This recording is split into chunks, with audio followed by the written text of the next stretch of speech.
Hello guys, welcome to my YouTube channel. मैं चित्रा आपका स्वागत करती हूँ। कैसे हो आप लोग? तो मेडन ओवर्स विद चित्रा में आपका बहुत बहुत स्वागत है। तो बात कर लेते हैं कल के मैच की। कल का मैच सीएसके वर्सेस आरसीबी था।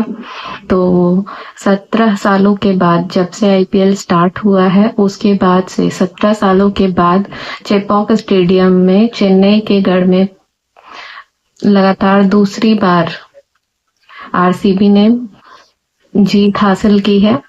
और कल के मैच के बारे में अगर मैं कहूँ तो बहुत ज्यादा ही एक तरफा हो गया। आरसीबी बिल्कुल हावी रही चेन्नई के ऊपर, पहले फील्डिंग में और फिर बैटिंग भी अच्छे से नहीं हुई, फील्डिंग भी सीएसके वालों ने अच्छे से नहीं किया। 4-4 कैच छोड़े उन्होंने रजत पाटीदार के। तो पहले बात कर लेते हैं ये ऐतिहासिक क्यों है, उसके बाद बात कर लेंगे कल के मैच का रिजल्ट क्या रहा। तो कल का मैच बहुत ही ज्यादा ऐतिहासिक था क्योंकि 2008 में लास्ट टाइम जब आईपीएल स्टार्ट हुआ था तब आरसीबी ने जीत हासिल की थी, जिसके बाद कल आरसीबी ने जीता चेपॉक स्टेडियम में, यानी कि सीएसके के गढ़ में ही उसे हराया लगातार दूसरी बार। तो कल का मैच बहुत ही इंटरेस्टिंग था आरसीबी के लिहाज से। वैसे चेन्नई को जीतना चाहिए था बट कोई नहीं, होता है। तो जैसा कि मैंने कहा था कि इस साल आईपीएल 18 चल रहा है, आईपीएल 18 साल का हो गया है और आरसीबी की जो स्टार प्लेयर है विराट कोहली, उनके जर्सी का नंबर भी 18 है। तो क्या पता इस बार, जैसा मैंने बोला था कि हो सकता है इस बार लकी होकर आरसीबी जीत जाए। तो मैं तो यही चाहूंगी कि पहली बार आरसीबी जीते, क्योंकि है तो जैसा कि है लकी लकी सब कुछ चल रहा है, 18 पे ही चल रहा है सब कुछ। तो उम्मीद है कि इस बार आरसीबी जीत जाए। तो देखते हैं कि 18 लक काम आता है या नहीं, क्योंकि इस बार आरसीबी की टीम बहुत ही अच्छी स्ट्रांग नजर आ रही है और सालों के मुकाबले, क्योंकि इस बार उनकी टीम में प्लेयर्स भी बहुत अच्छे हैं। प्लेयर्स तो हमेशा अच्छे होते थे, बट क्या होता था प्रॉब्लम कि प्लेइंग 11 में स्टार्टिंग के 3 से 4 बैट्समैन बहुत अच्छे थे और लास्ट के 3-4 बॉलर्स बहुत अच्छे थे। जो मिडिल ओवर था उसमें सारी कहानी अटक जाती थी कि अगर मान लेते हैं कि स्टार्ट अगर सही नहीं मिला तो मिडिल में जो एक सपोर्ट होना चाहिए टीम को वो नहीं मिल पाता था। तो इस बार ये कमी पूरी हो गई है। तो उम्मीद है कि इस बार सारे स्ट्रांग प्लेयर है, पूरी 11 जो है उनकी प्लेइंग 11 वो पूरी स्ट्रांग है।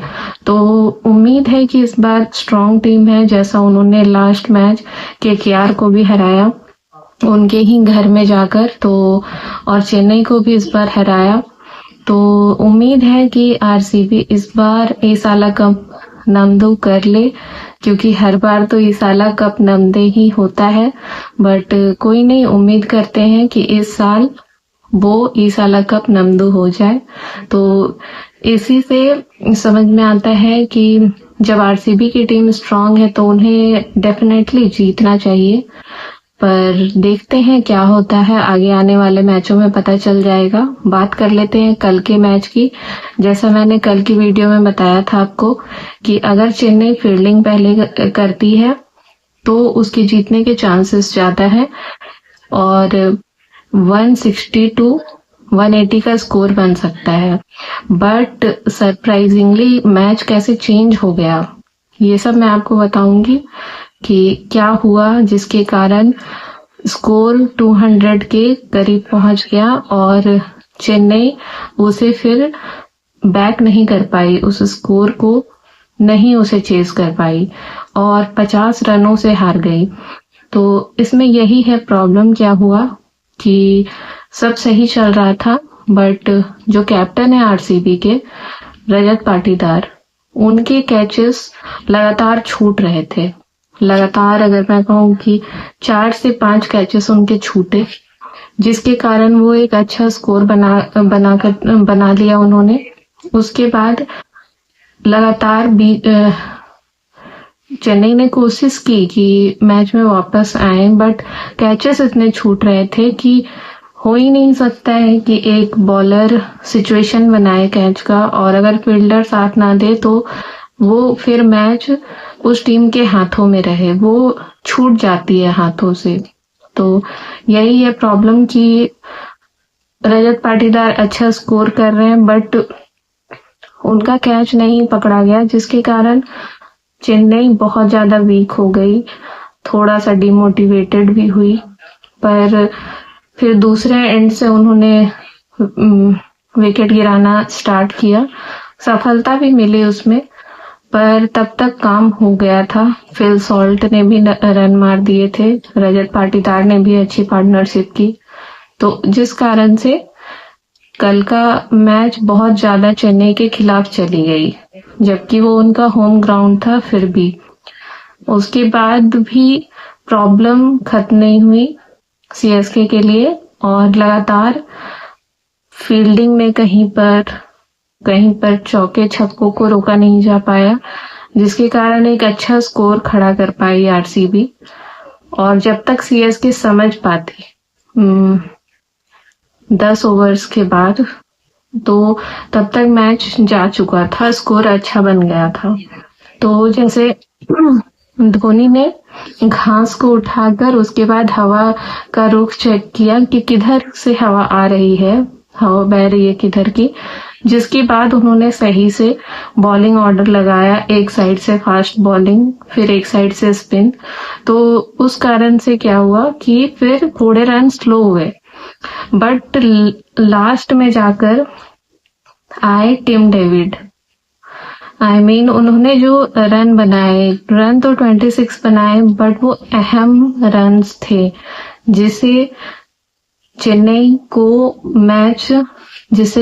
मैच अपने हाथों से छोड़ दिया, जिसके कारण तो यही प्रॉब्लम हुई कि टिम डेविड आए और वो बिल्कुल सेट हो गए, और उसके बाद जो उन्होंने चौके छक्के लगाए वो काबिले तारीफ थे। तो बहुत ही अच्छी तरीके से उन्होंने रन बनाए और आरसीबी को एक बहुत ही अच्छा स्कोर दिया। तो अब बात कर लेते हैं कि आरसीबी और चेन्नई में किसने किसने कितने रन्स की पार्टनरशिप की, कितने रन्स बनाए और बॉलर्स ने क्या क्या किया। तो स्कोर देख लेते हैं कि क्या क्या था। मैं यहाँ करेक्ट करना चाहूंगी, टिम डेविड ने 22 रन बनाए थे 8 बॉल्स पे, ना कि 26 रन, तो सॉरी फॉर दैट। तो फिल सॉल्ट ने 16 बॉल पे 32 रन बनाए थे, विराट कोहली ने 30 बॉल पर 31 रन और देवदत्त पडिक्कल ने 27 रन बनाए थे 14 बॉल खेलकर, और अर्धशतक बनाया था 51 रन्स का कैप्टन रजत पाटीदार, जो कि 4 से 5 बार उनको जीवन दान मिला था कल। और उसके बाद फिर कोई उतना चल नहीं पाया, सबने कम कम स्कोर किए। लियम लिविंगस्टन 9 बॉलों पर 10 रन बनाया उन्होंने। जितेश शर्मा 6 बॉल पे 12 रन बना पाया उन्होंने। उसके बाद फिर बैंगलोर की टीम समाप्त हो गई और उन्होंने चेन्नई को टारगेट दिया 196 रन्स का, जो कि ऑलरेडी जितना सोचा गया था 160 to 180, तो उससे ऑलरेडी 26 रन ज्यादा थे। तो अगर 150 से 160 रनों के बीच में अगर चेन्नई रोक पाती आरसीबी को, तो कल तो मैच सीएसके जीत जाती, पर ऐसा हुआ नहीं। आरसीबी ने बहुत ज्यादा रनों की दे दी उनको टारगेट, तो जिसके कारण सीएसके पहले से ही डिमोटिवेट हो गई थी। जिसके बाद फिर उनकी बैटिंग आई और बैटिंग में सिर्फ सचिन रविंद्रा ऐसे थे जिन्होंने टिक कर खेला। उन्होंने 31 बॉल्स पे 41 रन्स बनाए। उसके बाद कोई नहीं टिक रहा था। त्रिपाठी, गायकवाड़, ये सारे गायकवाड़ से उम्मीदें थी, पर वो 0 पर आउट हो गए 4 बॉल खेलकर। फिर हुड्डा भी 9 बॉल खेलकर 4 रन बनाया उन्होंने, उसके बाद आउट हो गए।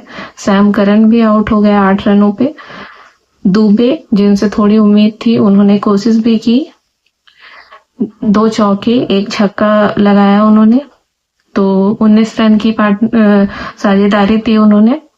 फिर जडेजा आए, उन्होंने टिक कर खेला, लेकिन रन्स नहीं बन पा रहे थे क्योंकि बहुत स्लो पिच हो गई थी, बॉल फंस कर आ रही थी, जिसके कारण नहीं रन बन पा रहे थे।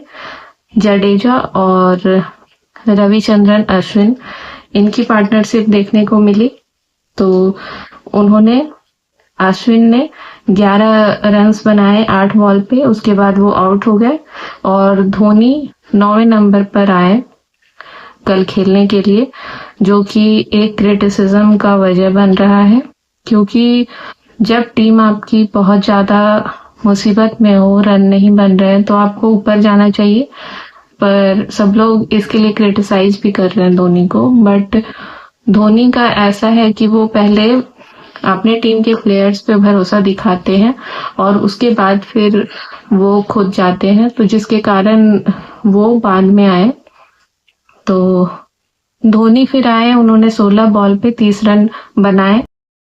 तो धोनी ने आकर 30 रन बनाए 16 गेंदों में, जिसमें 3 चौके और 2 छक्के थे। और इन्होंने रविंद्र जडेजा जी के साथ इनका पार्टनरशिप चला, जिसके बाद नहीं जीत पाई टीम। फिर जडेजा आउट हो गए और फिर नूर आए, नूर ने 0 रन बनाए क्योंकि स्ट्राइक धोनी को ज्यादा देना था क्योंकि वो सेट हो चुके थे, तो इसलिए। पर फिर भी नहीं जीत पाई सीएसके। तो कल के मैच का यही था, जिसके बाद धोनी की टीम ने पूरे 20 ओवर्स खेले और 8 विकेट्स गिर गए उनके, और सिर्फ 146 रन ही बना पाई और 196 रन आरसीबी ने बनाया था। तो टोटल 50 रन से चेन्नई हार गई कल। तो अब टेबल की बात कर लेते हैं। आरसीबी टेबल पर टॉप में चल रही है 2 मैचों को जीतकर। पहले केकेआर से जीता था उन्होंने और उसके बाद कल सीएसके से जीत गई, जिसके बाद वो पहले नंबर पर है और सीएसके अभी 7वें नंबर पर चल रही है। देखिए सीएसके बाउंस बैक करेगी, मुझे पूरा विश्वास है। पर अभी यही है।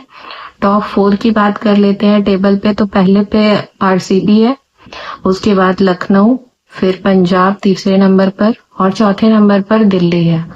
तो कल तक के मैच का तो ये था स्टैट। अब आज का मैच है, उसके बाद देखते हैं कि क्या रहता है स्कोर, टेबल पे कौन टॉप कर रहा है। तो आज की वीडियो के लिए इतना ही। अगर आपको मेरी वीडियो पसंद आई हो तो please like, share and subscribe करें।